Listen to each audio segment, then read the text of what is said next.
DJ मिठू recording और mixing Sangeeta studio Musehri बच्चा राजा पटसोनी।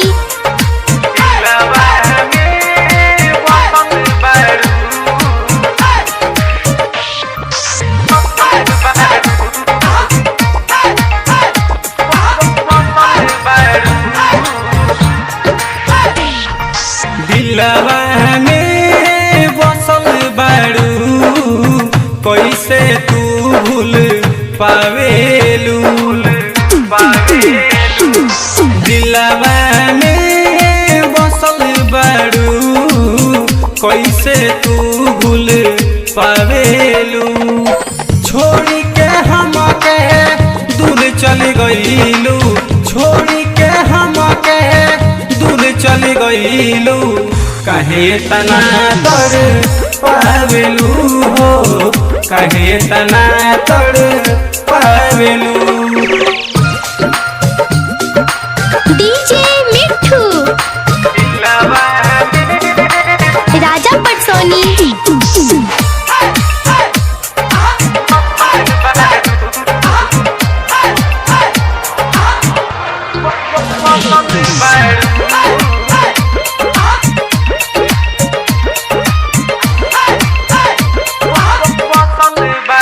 कैसे बताई दुख कितना हो खेला घर वकील हो कोई जाए ना देला घर वकील हो कोई जाए ना देला घर वकील हो कोई नहीं हो सोना कैसे बताई दुख कितना हो खेला घर वकील हो कोई जाए ना देला घर वकील हो कोई जाए ना देला के लाहिया हमरो के लाहिया हमरो काहे लारो वावेलू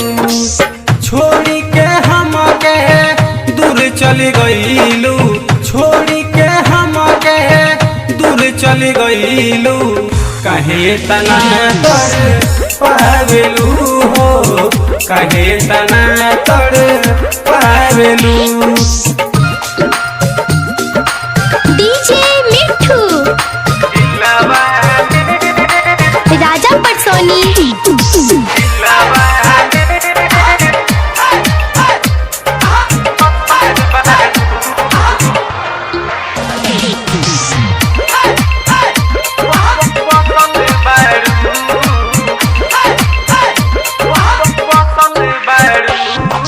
दिलवा के दर्द न सोहले सहाला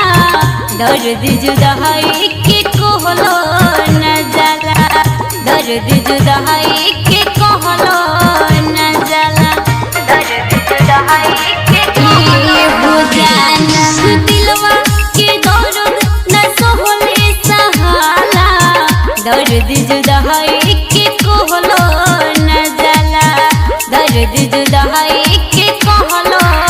न जाला कहे सतेंद्र सुन रगनी कहे सतेंद्र सुन रगनी काहे जियर जो रावेलू छोड़ के हमके दूर चल गईलू छोड़ के हमके दूर चल गईलू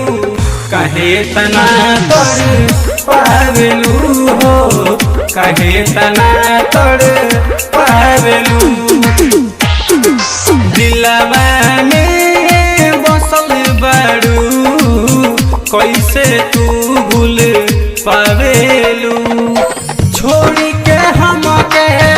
दूर चल गईलू छोड़ के हमके दूर चल गईलू कहे तना तर पावेलू